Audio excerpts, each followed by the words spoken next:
जय श्री सीताराम भक्तों, स्वागत है आपका हमारा YouTube चैनल ब्रह्मेश्वर महादेव ज्ञान दर्पण में। भक्तजनों, आज हम चर्चा करने वाले हैं पौष मास के कृष्ण पक्ष में जो गणेश चतुर्थी का जो व्रत आता है, श्री गणेश चतुर्थी का जो व्रत है, संकटनाशक जो व्रत है, ये कब पड़ेगा, इसके बारे में हम जो चर्चा करने वाले हैं। इसमें किस भगवान की पूजा होगी, इसकी क्या विधि है, ये सब हम विस्तार से बताने वाले हैं। और चंद्रोदय का समय क्या रहेगा वो भी हम आपको बताएंगे। भक्तजनों, यदि आप हमारे चैनल पर नए हैं, अभी तक आपने हमारे चैनल को सब्सक्राइब नहीं किया, सब्सक्राइब कर लीजिएगा। वीडियो आपको अच्छी लगे तो इसको लाइक कीजिए, ज्यादा से ज्यादा लोगों तक शेयर कीजिएगा। भक्तजनों, हर माह के जो है कृष्ण पक्ष में जो चतुर्थी तिथि के दिन जो गणेश चतुर्थी का जो व्रत आता है, वो हर महीने जो है आता है। उसको जो है संकट नाशक गणेश चतुर्थी के नाम से जाना जाता है। उसमें जो है हमारी माताएं बहनें अपने पुत्र की दीर्घायु के लिए, उनकी आरोग्य काया के लिए, और जिनके जो है संतान प्राप्ति कोई परेशानी हो रही, कोई बाधा आ रही है, तो संतान प्राप्ति के लिए जो है इस संकट नाशक गणेश चतुर्थी का जो व्रत किया जाता है। भगवान लंबोदर जो गणेश जी हैं, वो रिद्धि सिद्धि के दाता है, सुख समृद्धि को देने वाले हैं, विघ्नों को हरने वाले हैं। पंचनाम देवताओं की जहां पूजा करते हैं तो सबसे प्रथम पूजनीय जो है भगवान गणेश जी ही हैं। ये जो है मनुष्य को जो है मन चाहे फल को देने वाले हैं। और ये जो पौष मास के कृष्ण पक्ष में जो चतुर्थी तिथि आती है, इसमें भगवान गणेश जी का जो है लंबोदर नाम से जो है उनका पूजन किया जाता है। लंबोदर भगवान गणेश जी का जो है इसमें पूजन किया जाता है। भक्तजनों, इस बार 2024 में जो है ये पौष मास के कृष्ण पक्ष की जो गणेश चतुर्थी जो तिथि है, जो व्रत है, वो 18 दिसंबर बुधवार को पड़ेगी। 18 दिसंबर बुधवार 2024 को जो है गणेश चतुर्थी का जो व्रत रहेगा। चतुर्थी तिथि का जो प्रारंभ है वो 18 तारीख को सवेरे 10:07 से जो है चतुर्थी तिथि प्रारंभ हो रही है। और ये जो है 19 तारीख को सवेरे 10:03 पे जो है समाप्त हो जाएगी। तो इस प्रकार से जो इस चतुर्थी तिथि का जो प्रारंभ जो है, वैसे तो सूर्योदय के हिसाब से जो है 19 तारीख को बनती है, परंतु इसमें क्या है कि चंद्रोदय से इसका लिया जाता है। मैं बार बार यही बताता आया हूं कि पूर्णिमा के दिन और गणेश चतुर्थी के दिन जो है रात्रि में चंद्रमा को जो है अर्घ्य देने का विधान होता है, चंद्रमा का पूजन का इसमें विधान होता है। तो चंद्रोदय के समय ही जो है इसको जो तिथि रहेगी, उसी दिन जो है इसका व्रत किया जाता है। इसलिए 18 दिसंबर बुधवार को ही जो है श्री गणेश चतुर्थी का जो व्रत रहेगा। इस दिन जो हमारी माताएं बहनें जो अपने पुत्रों की दीर्घायु के लिए संकट नाशक जो इस व्रत को करती हैं, वो जो है 18 दिसंबर को ही करेंगी। भक्तों, जो इसकी विधि जो है वही रहेगी कि एक दिन पहले जो है सात्विक आहार लेना है और ब्रह्मचर्य का पालन करना है, रात्रि में भूमि में शयन करना है। चतुर्थी के दिन जो है सवेरे प्रातः काल में ब्रह्म मुहूर्त में उठ करके जो है स्नानादि से निवृत्त होकर के भगवान सूर्यदेव को अर्घ्य देना है, सूर्यदेव को नमस्कार करना है। उसके बाद में जो है अपने घर में जो बड़े बुजुर्ग हैं सबको नमस्कार करके उनसे आशीर्वाद लेना है। उसके बाद जो आपका पूजा का स्थान है वहां पर बैठ करके एक सुंदर घी का दीपक जलाना है, और दीपक जला करके उसके बाद जो है अपने 1 मिनट के लिए मौन रह करके अपने सदगुरुदेव जी का ध्यान करना है। गुरुदेव जी से जो है मन ही मन आज्ञा लेनी है इस व्रत के बारे में। उसके बाद जिन प्रेरणा से, जिन गुरुदेव के बताने की जो है प्रेरणा से जो है आप इस व्रत को कर रहे हैं, उनके जो है नमस्कार करना है, उनसे भी जो है उनको भी जो है प्रणाम करना है। उसके बाद में सबसे पहले एक संकल्प लेना होता है। अपना नाम, अपना गोत्र और जिस स्थान में आप रह रहे हैं उस स्थान का नाम, और जिस महीने का व्रत कर रहे हैं उस महीने का नाम, जिस वार को पड़ रहा है उस वार का नाम इत्यादि जो है इसमें जो है एक संकल्प करना होता है। संकल्प की संक्षेप विधि जो है हम पहले बता चुके हैं, हमारे डिस्क्रिप्शन में उसका लिंक मिल जाएगा, वहां से देख करके जो है आप संकल्प कर सकते हैं।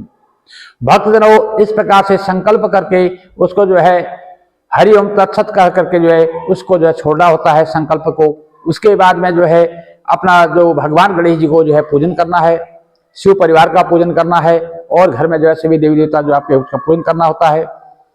इसमें जो है प्रातः काल में जो है साधारण पूजा जैसे रोज नित्य पूजा करते हैं उसी तरीके से पूजा करनी होती है। उसके बाद जो है आपके आसपास जो शिव मंदिर कहीं है तो वहां पर शिव जी को जो है जल चढ़ाना, 1 लोटा जो है जल अपने घर से लेकर के जाएं और भगवान को जो है भगवान भोलेनाथ को जल चढ़ाना है। और इस प्रकार से जो शिव जी को जल चढ़ाने की विधि जो है हम पहले बता चुके हैं, उसका भी लिंक हमारे डिस्क्रिप्शन में मिल जाएगा, वहां से आप देख सकते हैं। तो इस प्रकार से जल चढ़ा करके आपका जो घर का जो नित्य प्रति का जो कार्य है उस कार्य को आप कर कीजिए। और उस जो है अपना जैसे हमारे जो रोज के कारोबार जैसे होता है, बच्चों को स्कूल भेजना है, अपने पतिदेव को जैसे ऑफिस भेजना है, या खुद भी जो माताएं बहनें हमारे ऑफिस जाती हैं वो अपने जो है वो सारा अपना काम भी करना जरूरी है, क्योंकि हम गृहस्थीजन है, घर के काम भी हमारे लिए बहुत जरूरी होते हैं। इस प्रकार से इनका जो पूजन का जो समय होता है दिन में जो है अपराह्न काल में जो है जब आपके पास समय मिले तो उस समय जो है दिन में बैठ करके एक चौकी का निर्माण करना है। उस चौकी में एक पीला अथवा लाल वस्त्र बिछाना है, उसके ऊपर जो है भगवान गणेश जी की स्थापना करनी है। स्थापना की विधि हम पहले बता चुके हैं, उसका पूरा वीडियो हम पहले बता चुके हैं, उसका जो है लिंक आपको हमारे डिस्क्रिप्शन में मिल जाएगा। उनकी स्थापना कैसे करें, तो उनकी जो है स्थापना करनी है, एक थोड़े उसमें चावल रखने हैं, दुर्वा रखनी है और कुछ पैसा रख करके उनके ऊपर जो है भगवान गणेश जी की जो मूर्ति है या जो विग्रह है उसको स्थापित करना है। उनके जो दाहिनी तरफ है एक कलश का निर्माण करना है, कलश की विधि भी हम बता चुके हैं, उसमें पंचपल्लव रखने हैं। इस प्रकार से जो है भगवान गणेश जी को स्नान करवाना है। उनको पहले जल से स्नान कराएं, पंचामृत से स्नान कराएं, उसके बाद शुद्धोदक स्नान कराएं, अंग प्रोक्षण कराएं, उसके बाद उनको वस्त्र पहनाएं। यदि वहां वस्त्र जैसे कोई चित्र इत्यादि है वस्त्र नहीं पहना सकते तो उनको जो है अपना एक कलावा का जो है वस्त्र के रूप में दे सकते हैं। और इस प्रकार से जैसे मूर्ति है तो उनका तो अभिषेक हो ही जाता है, यदि चित्र है तो उनका अभिषेक नहीं हो पाता है तो उनका विधान वही होता है कि 3 चम्मच पानी वहां पर डालना होता है। पादो पाद्यम समर्पयामेनो, हस्तो अर्घ्यं समर्पयामेनो, मुखे आचमन समर्पयामेनो। इस प्रकार से जो है उनको जो है उनका जो स्नान कराना होता है। और उनको जो है चंदन लगाइए, अपना अक्षत चढ़ाइए, जनेऊ का जोड़ा चढ़ाइए, माला पहनाइए, पुष्प चढ़ाइए। भगवान गणेश जी को मैं बार बार ये कहता हूँ, भगवान गणेश जी को दुर्वा अति प्रिय है, इसलिए उनको जो है 11, 21, 51, 108 जितने भी आप चढ़ा सकते हैं उनको दुर्वा जरूर चढ़ाएं। और भगवान गणेश जी को जो है तुलसी पत्र नहीं चढ़ाया जाता। मुझे पीछे किसी ने एक प्रश्न भी किया था कि भगवान गणेश जी को तुलसी चढ़ाते हैं कि नहीं चढ़ाते हैं। भगवान गणेश जी को जो है तुलसी नहीं चढ़ाई जाती है, भगवान गणेश जी को दुर्वा अति प्रिय है, इसलिए उनको जो है दुर्वा चढ़ाई जाती है। तो इस प्रकार से उनको दुर्वा चढ़ाएं, लड्डू का भोग लगाएं, पंचमेवा, पंच मिठाई इत्यादि जो भी आपने बनाया उसका भोग लगाएं। और कुछ दक्षिणा उनके आगे जरूर रखें। बिना दक्षिणा के कोई पूजा जो है संपन्न नहीं मानी जाती है। तो मतलब 2 चीज तो अति अनिवार्य होते हैं। कोई भी आप व्रत पूजा पाठ करते हैं, एक तो उसमें सबसे पहले क्या होता है कि सवेरे में ही उसका जो है संकल्प लेना ना भूलें। संकल्प जरूर लेना होता है पूजा पाठ का जो भी आप करते हैं। दूसरा जो है जो भी आप भगवान की पूजा करते हैं, विशेष पूजा करते हैं, तो उसमें कुछ ना कुछ जो है द्रव्य दक्षिणा जो है उनको जरूर अर्पण करनी होती है। और जब व्रत का पालना करते हैं, पालना के समय जो है ब्राह्मण भोजन जरूर करवाना होता है। यदि आपके ब्राह्मण भोजन की व्यवस्था नहीं बनती है तो ब्राह्मण भोजन के निमित्त जो है कुछ ना कुछ अनाज जो है सूखा अनाज आप उनके लिए निकाल सकते हैं। उसमें कुछ दक्षिणा इत्यादि रख करके उसको किसी देव मंदिर में या किसी ब्राह्मण को आप दान कर सकते हैं। तभी जो है इस व्रत का जो है हमें पूर्ण फल प्राप्त हो पाता है। तो भक्तजनों, क्योंकि आज हम जो है देखते हैं हमारे समाज में पूजा पाठ धर्म कर्म पूर्ण रूप से होता है, परंतु हम कहीं ना कहीं क्या होता है कि उसकी विधि में कहीं हम चूक कर जाते हैं कि विधि में हम कहीं ना कहीं कुछ उसका जो है विधि पूरी नहीं कर पाते हैं, जिसकी वजह से जो है हमें उसका पूर्ण फल प्राप्त नहीं हो पाता है। इसलिए इसका जो है पूरी सावधानी से हमें करना चाहिए। जब हम सब कुछ करते हैं तो थोड़ी सी बात में जो हमें लापरवाही नहीं करनी चाहिए। तो इस प्रकार से दिन में जो है भगवान का पूजन करें। पूजन करने के बाद ये कथा सुननी चाहिए।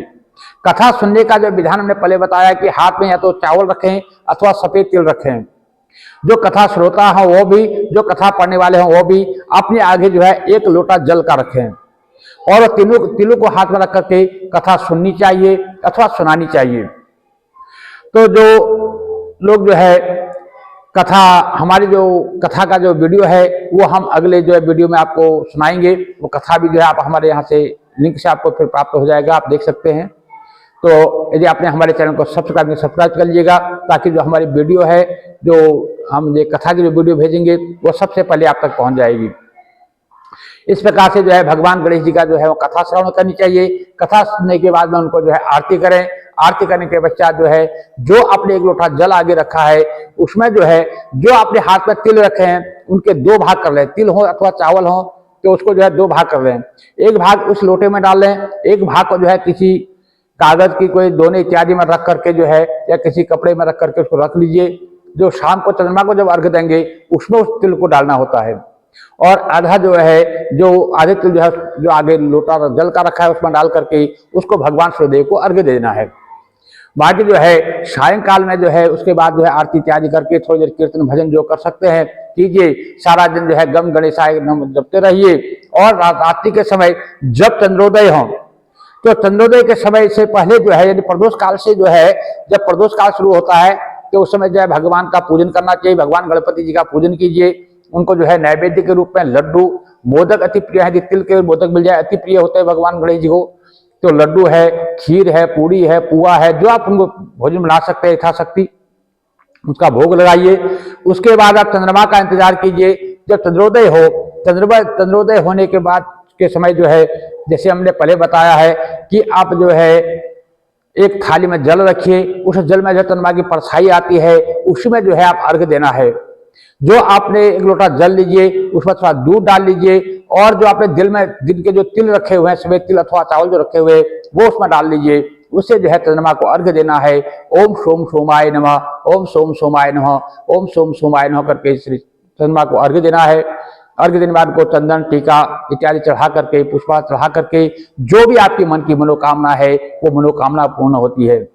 जिनके जो है मन चंचल रहता है, जिनके जो है चंद्रमा क्षीण होता है, चंद्रमा कमजोर होता है, जिनका मन जो है या टिकता नहीं, विचलित रहता है, उनको जो है चंद्रमा का पूजन जरूर करना चाहिए। यदि वो व्रत नहीं भी रख सकते हैं तो भी जो है उन्हें चंद्रमा के माफ कीजिएगा चतुर्थी के दिन और पूर्णिमा के दिन जो है चंद्रमा को अर्घ्य जरूर देना चाहिए। इससे जो है मन शांत होता है और मन में जो है सद्विचार आते हैं। और जिन बच्चों के जो है माता बहनों के जो है, हमारे बच्चों के कहते हैं जिनके बच्चे जो है चंचल है, बच्चों का मन पढ़ाई लिखाई में नहीं लगता, उनको बच्चों के नाम पर इस काम करना चाहिए। भक्त लोग इस प्रकार से पूजन करने के पश्चात चंद्रमा का पूजन कीजिए। उसके बाद अपने घर में आकर के जो आपने प्रसाद बनाया है वो अपने बच्चों में वितरित कर दिए। उसके बाद ब्राह्मण भोजन कराने का विधान होता है। व्रत को पालना करने से पहले ब्राह्मण भोजन कराई। इतनी रात्रि के समय आपको ब्राह्मण भोजन की व्यवस्था नहीं बन पाती है। ब्राह्मण के भोजन के निमित्त जो है आप कुछ अनाज, उसका सूखा अनाज आप निकाल सकते हैं। उस अनाज से जो है ब्राह्मण को भोजन के निमित्त जो है उनको किसी मंदिर में अथवा किसी ब्राह्मण को जो है उसको प्रातः काल उठ करके दान दे दीजिएगा। उसमें जो अनाज रख लिया, उसमें कुछ द्रव्य दक्षिणा रख करके वस्त्र इत्यादि जो आप दान करना चाहते हैं तो उनको जो है प्रातः काल जो है आप किसी देव मंदिर में जाकर के अथवा किसी ब्राह्मण को जाकर के उसको दान कर सकते हैं। तो इस प्रकार से आपका व्रत पूर्ण होता है। इस प्रकार से जो व्रत को करते हैं, इस गणेश चतुर्थी के व्रत को करने से घर में सुख समृद्धि आती है, बच्चों की जो है दीर्घायु होती है, जिनके बच्चों के जो है रोजगार नहीं मिल रहे उनको रोजगार की प्राप्ति होती है, और जो इसमें जो है सुहाग की रक्षा होती है। पति की उम्र जो दीर्घायु के लिए इस व्रत को किया जाता है, पति की दीर्घायु के लिए, बच्चों की दीर्घायु के लिए, घर की सुख समृद्धि के लिए इस व्रत को किया जाता है। इसलिए भक्तजनों, जो एक गणेश चतुर्थी का जो व्रत है वो लगभग सभी सनातनियों को करना चाहिए, क्योंकि हमारे भगवान गणपति जी जो है, हमारे जो पंचनाम देवताओं में जब हम पूजन करते हैं, कोई भी हम शुभ कार्य करते हैं तो सबसे पहले जो है गणेश जी का ही पूजन होता है, क्योंकि ये सिद्धि के देने वाले हैं, रिद्धि के देने वाले हैं, और मंगल करने वाले हैं, और अमंगल को हरने वाले जो है गणेश जी हैं। इसलिए जितना हो सके उनका पूजन करना चाहिए, उनका नाम जपना चाहिए। भक्त लोग, दिल्ली के समय के हिसाब से जो है चंद्रोदय का जो समय रहेगा वो रहेगा शाम को 8:27 पे जो है चंद्रमा का उदय होंगे। बाकी अपने अपने नगर स्थानों के हिसाब से देख लीजिएगा, उसमें 10-5 मिनट आगे पीछे का समय होता ही है, वो अपने हिसाब से देख लीजिएगा। तो इस प्रकार से 8:27 पे जो है चंद्रोदय होगा, उसके हिसाब से आप जो है उनको अर्घ्य दीजिएगा। भक्तजनों, यदि किसी कारण से कोई जैसे कोई बादल लगे होते हैं या चंद्रमा नहीं दिख पाता है तो भी जो है आप उस समय का जो ध्यान करते हुए आप चंद्रमा को अर्घ दे सकते हैं। जय जय श्री सीताराम भक्तों। भक्त लोग, यदि आप हमारे चैनल पर नए हैं, अभी तक आपने हमारे चैनल को सब्सक्राइब नहीं किया तो सब्सक्राइब कर लीजिएगा। वीडियो आपको अच्छी लगे तो इसको लाइक कीजिए, ज्यादा से ज्यादा लोगों तक शेयर कीजिएगा। भक्त लोग, यदि कोई भक्तजन यदि ब्राह्मण भोजन के निमित्त या जो है मंदिर में हमारे ब्रह्मेश्वर महादेव के जो है के निमित्त कुछ दान इत्यादि करना चाहते हैं तो हमारा लिंक में जो है डिस्क्रिप्शन में जो है हमारा पेटीएम नंबर है, उससे आप पेटीएम कर सकते हैं। भगवान गणेश जी जो है आपके भंडार को जरूर भरेंगे। जय जय श्री सीताराम भक्तों।